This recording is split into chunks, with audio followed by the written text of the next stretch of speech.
This is the first of 2 videos to provide instructions on how to print objects using 2 different colors of filament. First, it is important to understand that you cannot change the settings directly on the printer to use 2 colors. The settings are all determined using the printing software, which in this case is the FlashForge software. Even then, the process begins when you are creating your objects in the 3D modeling software. This video will show you how to print a simple puzzle I made in TinkerCad. I cannot print a single object in 2 colors, say by alternating colors every 10 layers.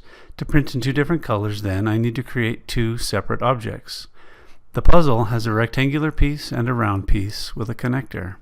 The process for making 2 objects that will fit together will not be covered in this video.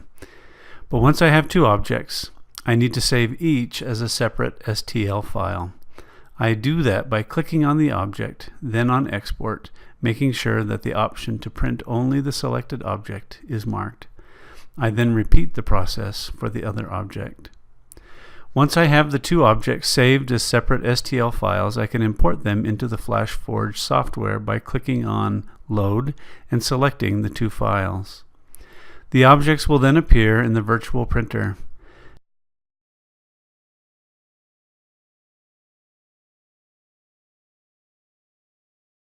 Next, select one object by clicking on it and then click on the extruder button on the left.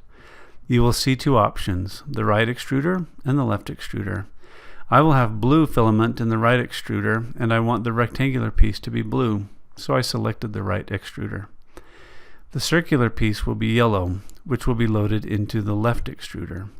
Once these are selected, click on the Print button at the top.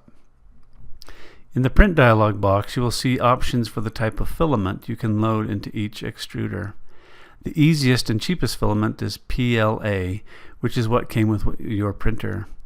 This print will use PLA, so the settings will stay as the default. Another setting you will need to check is for printing a wall around the objects.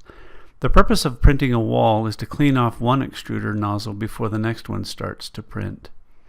In the end, you'll have a thin wall made of both colors of filament surrounding your objects.